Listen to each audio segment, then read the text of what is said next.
Black Rose Wars Rebirth. This is your review for 2. Good day, my name is Joe. Today we'll be going over Black Rose Wars Rebirth and how it plays with 2 players.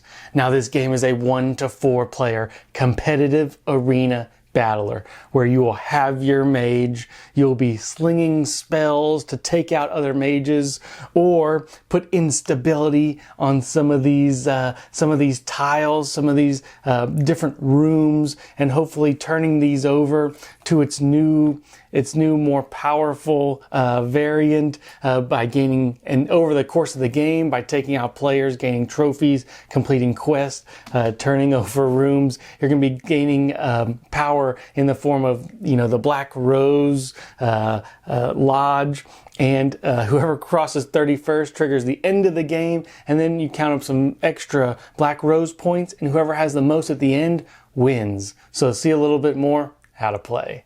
So in Black Rose Wars, you're going to start off with a school of magic and a single mage. You're going to start off in one of the corners of this magical realm, trying to win the favor of the Black Rose.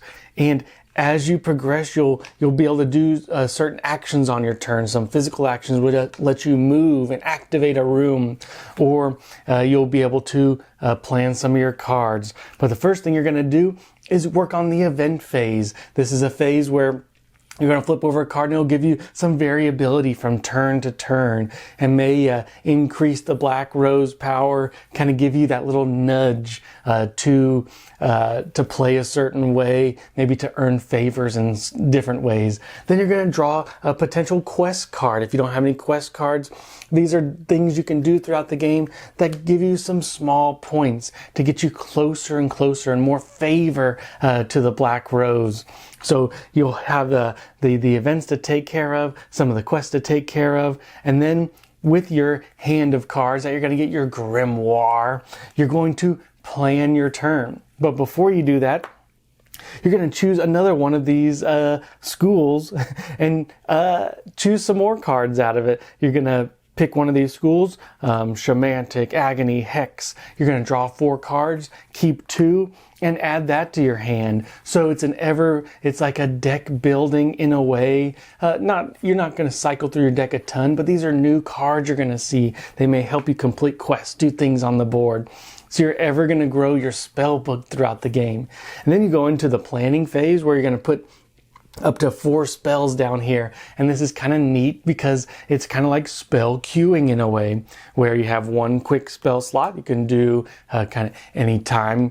And then you have these 3 spell slots down here that you have to do in order that you choose. You also have 2 physical actions that will help you move around the board.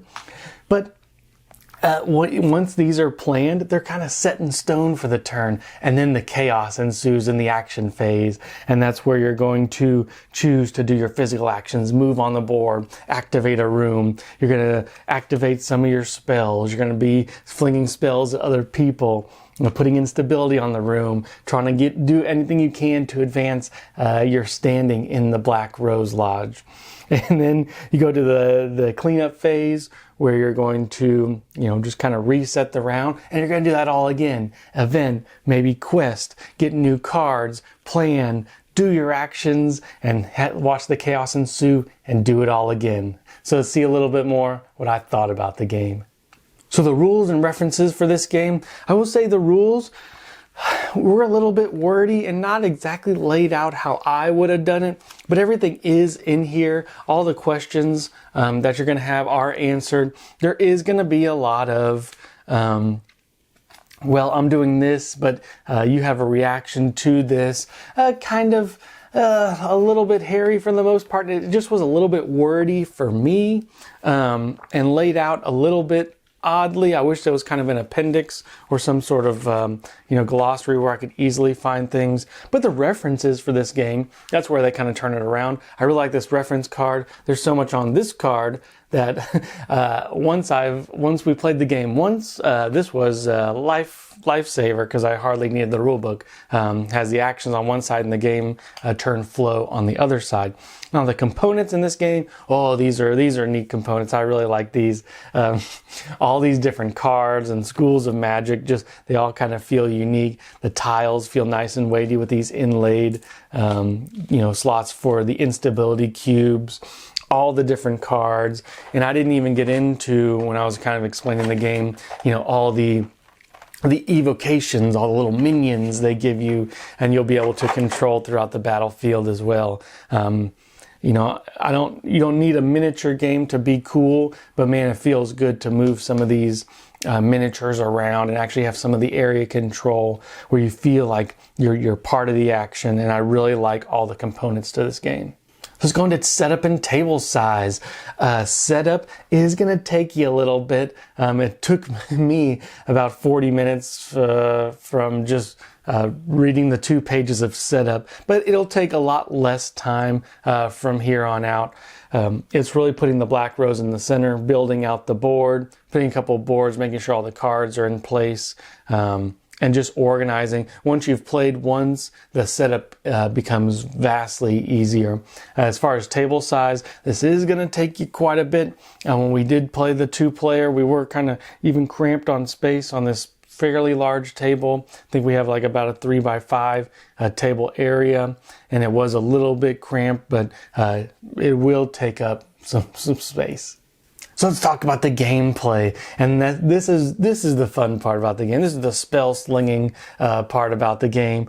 I really enjoyed, seeing the events come out. I really enjoyed seeing some of the quests and being, well, now that kind of changes what I'm going to do. Even though it's a couple points, we're really only going to 30 plus a few more.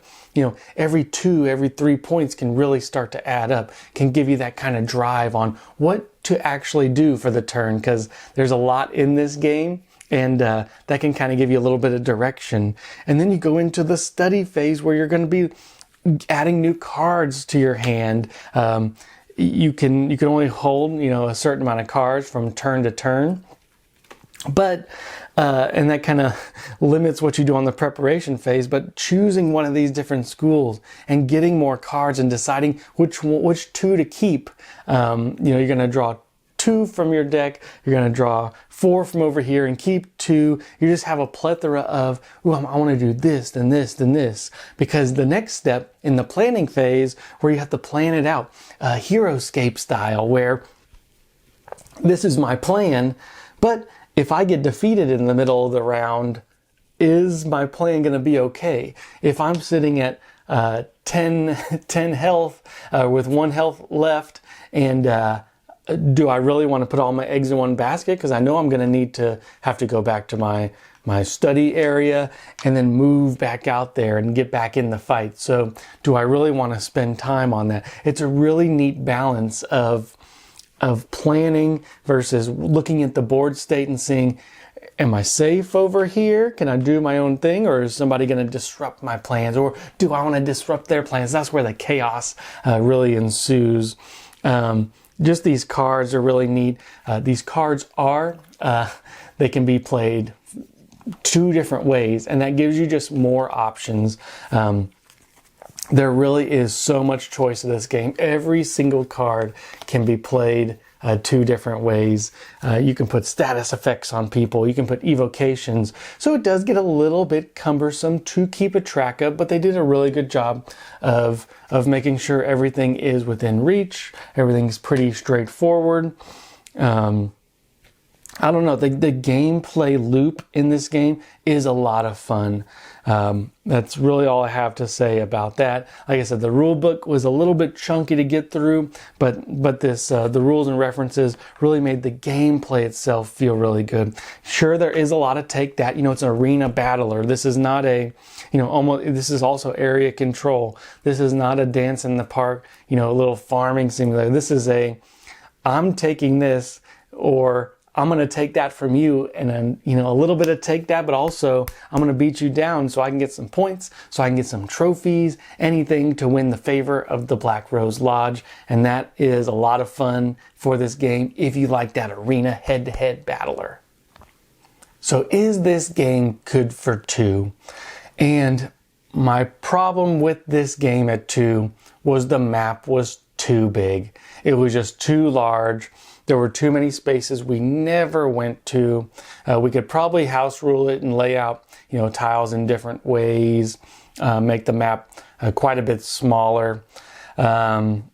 This game seems like it was really made for 3 to 4, a little bit of back and forth. When you do damage to somebody, you put your own cubes on their damage, and then they put, so multiple people can put different color cubes, and whoever does the killing blow gets a trophy, and whoever has the most cubes on it also gets more points. So with 2 players, we were just really all or nothing when we actually attacked each other.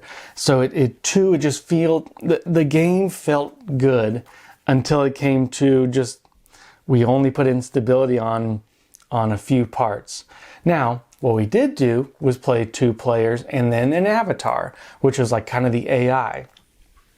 And that mixed stuff up quite a bit. Now the avatar is pretty easy to run. The avatar acts as like the Black Rose and kind of shares the victory points with the Black Rose. So, and also attacked us, put instability cubes out, and that added some chaos. And that's where I'm getting the fun of deciding, is this what I want to do? Do I want to try to take out this person, get the killing blow, or is the avatar going to do it? So 3 to 4, this is where this game shines. I also played this game solo, and it just came out with the 2-player version as well. It was just, the map was too big to really get a sense of it. So this game at 3 to 4, I can see, I did not play with 3 or 4 actual people, but I could see that this game really shines at that. Now, they do have kind of a Dual-X version of the game, which we have not played yet.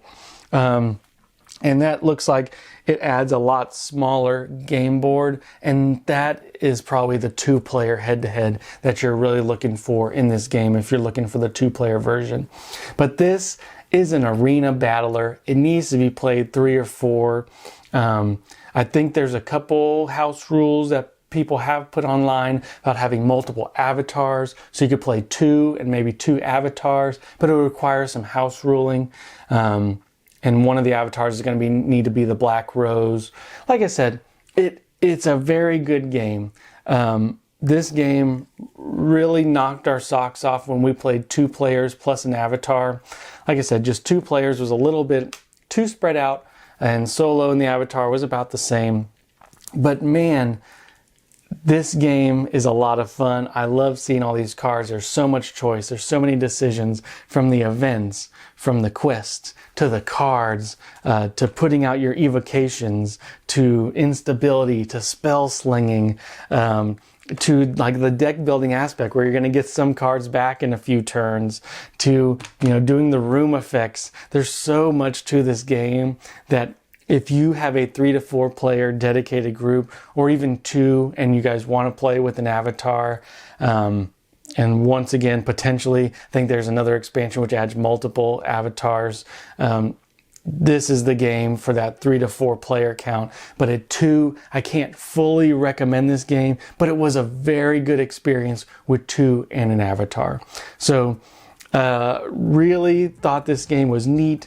Really thought this game was special. Can't wait to kind of get the deluxe version, the Dual-X version to the table, because I think that'll be a lot of fun with 2. But just a really nice game overall, just with 2 a little bit too spread out with the recommended settings. So hope you guys enjoyed the review and keep on slinging those spells. Until next time.